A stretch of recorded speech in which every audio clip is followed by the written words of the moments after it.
Halo semuanya, saya ada ketinggalan satu materi. Jadi sebelum kalian mengerjakan assignment yang pertama, nah sebelumnya kita sudah bahas ilustrasi persamaan dasar akuntansi.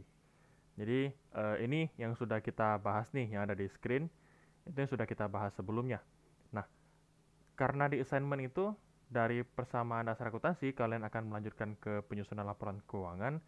Maka dari itu sebelum kalian masuk ke assignment satu, biarkan saya menjelaskan lebih dahulu bagaimana tahapan pengerjaannya. Oke, yang di screen ini saya mengulang kembali aja. Ini tampilan untuk persamaan dasar akuntansi yang sebelumnya sudah kita kerjakan. Nah, tahapan pertama setelah itu kalian rekap dulu nih. Kalian di-listkan, diurutkan akun apa aja yang terlibat di dalam persamaan dasar akuntansi ini dan saldonya berapa. Oke, ini sudah saya rekapkan. Ada kas, piutang usaha, perlengkapan, utang, itu nggak ada, kosong. Modal, privo, pendapatan, beban gaji, beban sewa, beban iklan, dan beban listrik, telepon. Oke, setelah kalian merekap ini, baru kita bisa lanjut ke penyusunan laporan keuangan. Ingat, pertama kali kita menyusun adalah laporan laba rugi. Nah, ini untuk laporan laba ruginya, jadi kalian masukin masing-masing saldo yang sudah ada.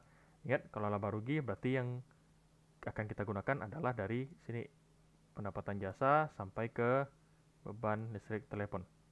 Nanti beban pendapatan jasa paling atas 43 juta. Kemudian rincikan semua beban yang ada. Nah, kalian totalkan. Totalnya 35 juta. Setelah dikurangi 43 juta, kurangi 35 juta, ternyata kita masih laba 8 juta. Kalau misalnya rugi ya udah kasih dalam kurung rugi berapa juta gitu, sama aja. Nah, kondisi di sini kita untung 8 juta. Oh ya, untuk KOP jangan lupa ya, ini konsultan pajak Texler, laporan laba rugi untuk periode yang berakhir 31 Januari 2020, sesuai soal. Oke, lanjut. Laba 8 juta.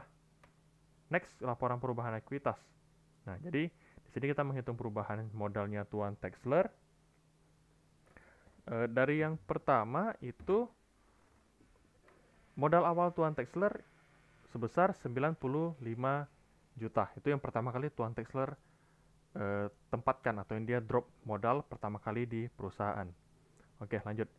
Ini adalah laba rugi 8 juta. Dapat dari mana? Dapat dari sini. Ini 8 juta yang dari sini dilanjutkan ke laporan perubahan ekuitas. Jadi ini sifatnya bertambah. Kalau rugi gimana, Pak? Kalau rugi ya udah, berarti dalam kurung berapa ruginya. Oke, ini prive sifatnya mengurangi. Jadi di sini privenya itu ada 7 juta. Nih, prive nih.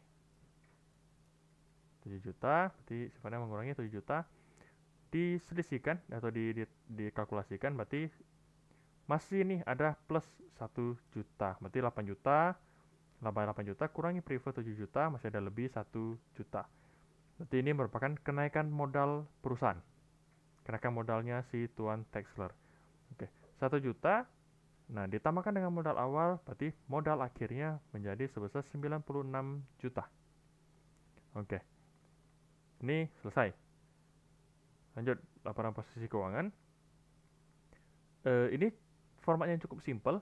Jadi, karena utangnya 0, berarti nggak ada. Ini utangnya di strip aja. Nah, bagian aktiva itu hanya ada aktiva lancar. Aktiva tetapnya kebetulan tidak ada. Jadi, kita masukin kas, piutang, perlengkapan. Nah, saya kembali ke list saldo sebelumnya. Nah, berarti sampai ini masuk ke aktiva. Ini utang masuk ke utang, modal ya modal. Berarti ini kategori pasifah.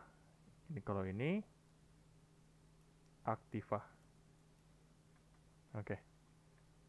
Nah, berarti utangnya 0, kewajiban berarti nggak ada. Modal Tuan Texler. Ambil yang setelah laporan perubahan ekuitas, yaitu yang 96 juta. Masukin 96 juta. Nah, kita totalkan, berarti total aktiva itu 96 juta. Total pasifa 96 juta. Balance. Jadi begitu cara pengerjaannya. Oke, itu saja yang ingin saya tambahkan. Ini ketinggalan, harusnya gabung ke video yang part kedua. Oke, jadi sekian video dari saya. Silakan kalian lanjutkan pengerjaan assignment ke-1. Ya, semoga sudah lebih paham dan alur pengerjaannya sudah bisa lebih dipahami. Baik, saya akhiri video ini. Terima kasih.